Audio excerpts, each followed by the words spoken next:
Assalamualaikum, selamat datang para pejuang P3K Bidan di channel YouTube saya Bidan Gembul. Terima kasih bagi yang sudah like, share, and subscribe. Bagi yang belum, mohon bantu ya like, share, and subscribe ya. Oke, kali ini kita akan ngebahas materi mengenai pengkajian pada Ibu Nifas. Masih materi sesuai Kemenpan RB 2023 ya teman-teman ya. Kita sama-sama saling belajar ya, disclaimer ya. Masa nifas adalah masa setelahnya keluarnya plasenta sampai alat-alat reproduksi pulih seperti sebelum hamil. Dan secara normal masa nifas berlangsung selama 6 minggu atau 40 hari. Ini merupakan tahapan masa nifas nih, dari pertama yaitu postpartum dini atau immediate postpartum. Lalu early postpartum, late postpartum, dan remote postpartum. Oke, di sini ada waktu dan fokus asuhannya ya.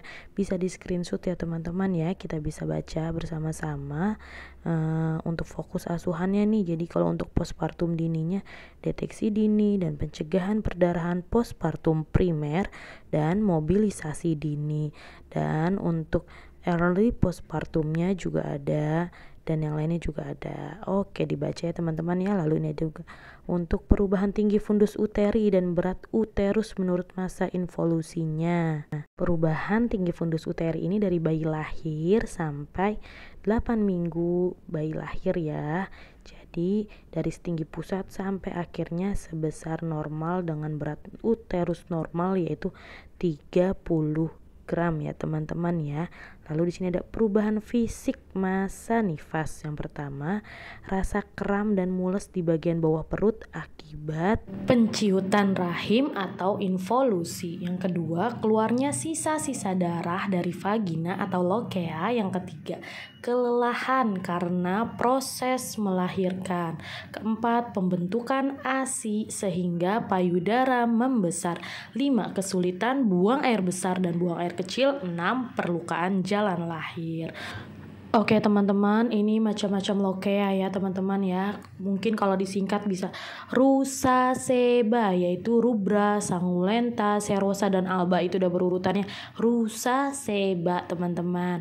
Diingat waktunya, terus juga ciri-cirinya dan warnanya. Biasanya nih kalau dari soal ibu melahirkan 2 hari yang lalu, nah kata kuncinya 2 hari yang lalu berarti rubra, seperti itu ya teman-teman ya.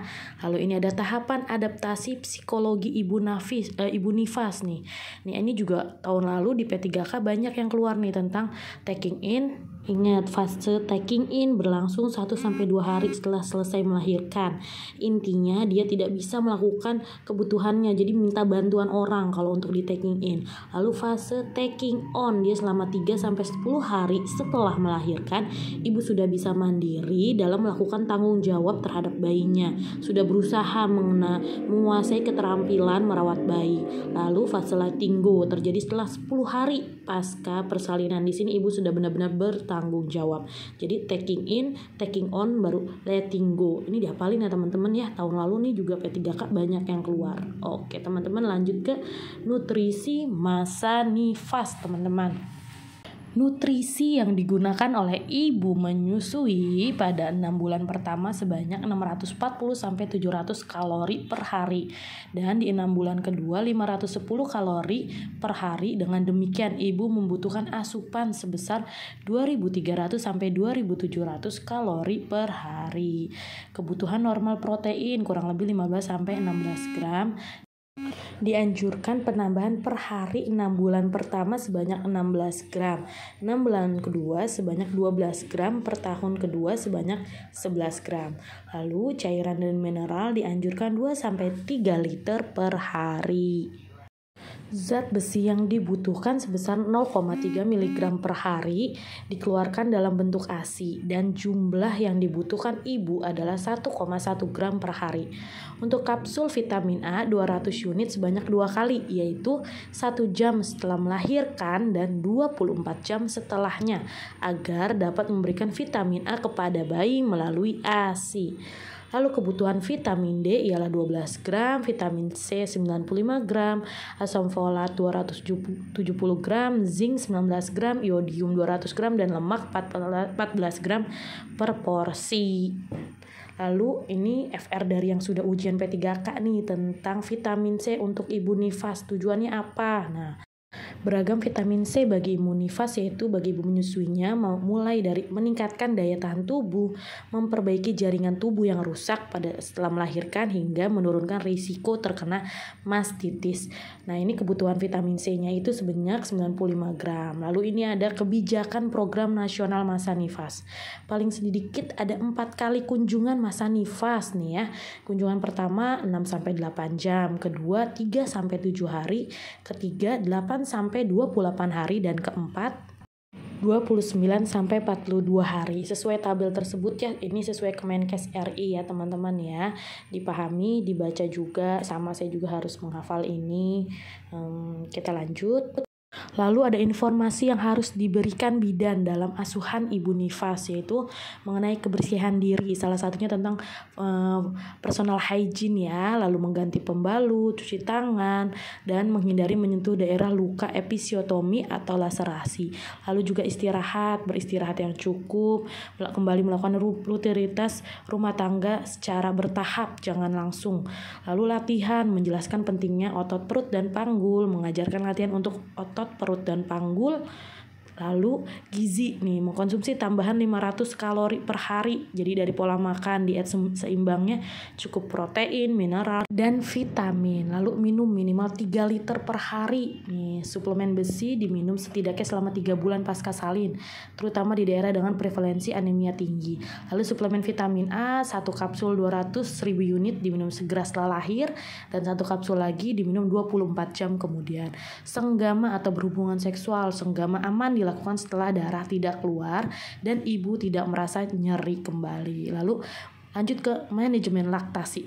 Laktasi atau menyusui mempunyai 2 pengertian, yaitu produksi ASI, yaitu refleks prolaktin, dan pengeluaran ASI oleh oksitosin atau refleks aliran atau let down refleks. Kandungan ASI yang pertama karbohidrat nih. Karbohidrat yang menjadi penyusun utama ASI adalah laktosa dan berfungsi sebagai salah satu sumber energi untuk otak.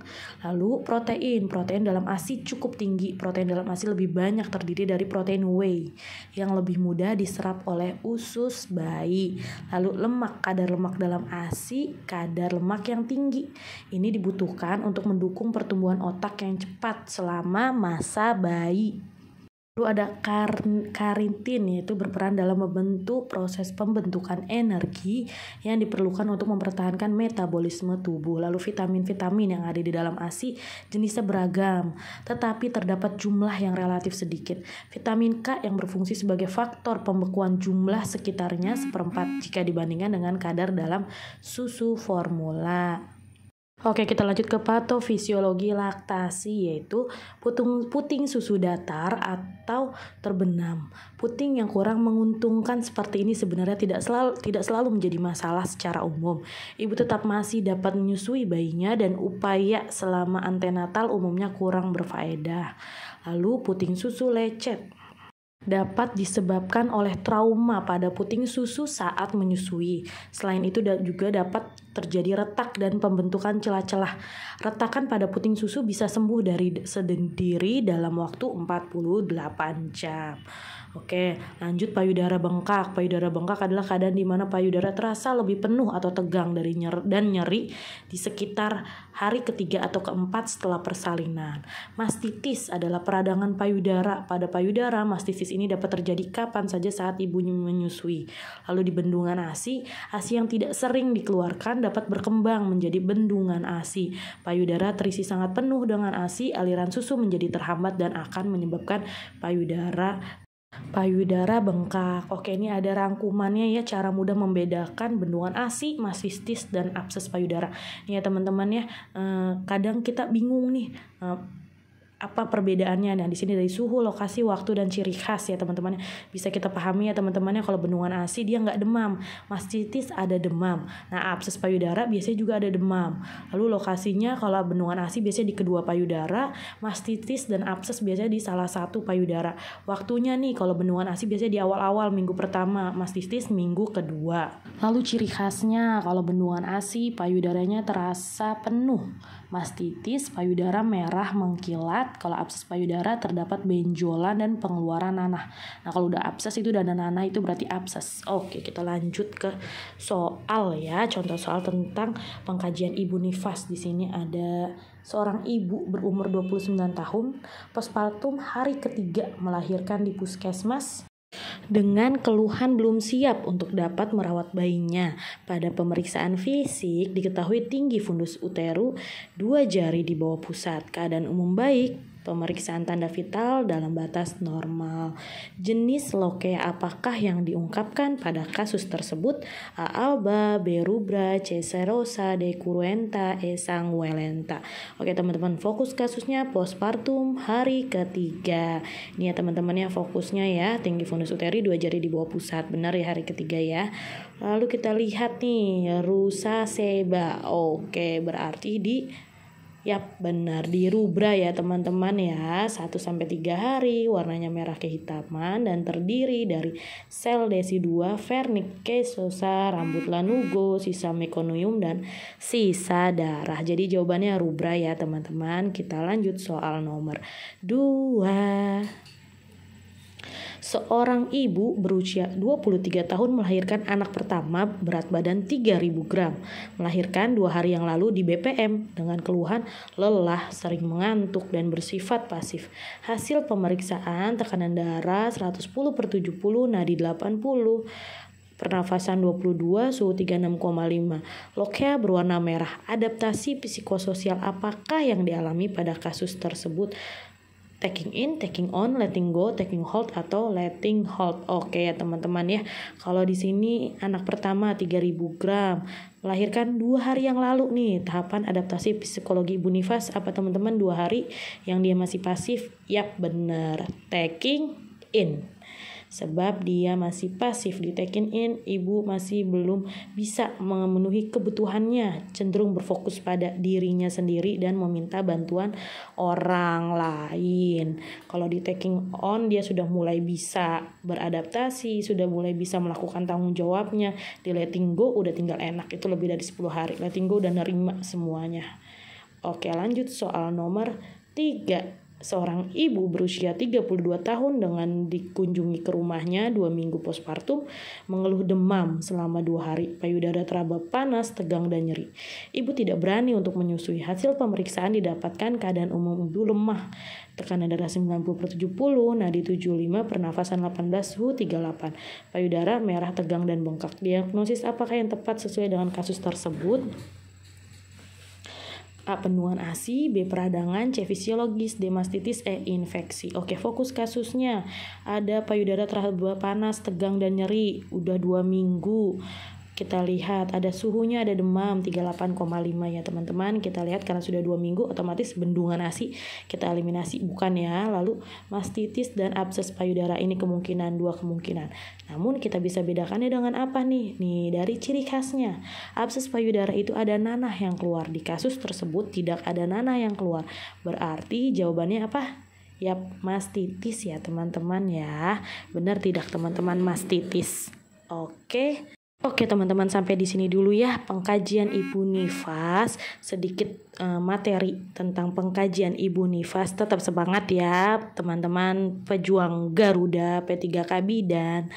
Terima kasih yang sudah menonton, terima kasih yang sudah like, share, and subscribe. Mohon maaf jika ada kesalahan dalam pengucapan, lalu juga dalam jawabannya. Kita sama-sama saling belajar. Kalau ada kesalahan bisa dikoreksi ya teman-teman.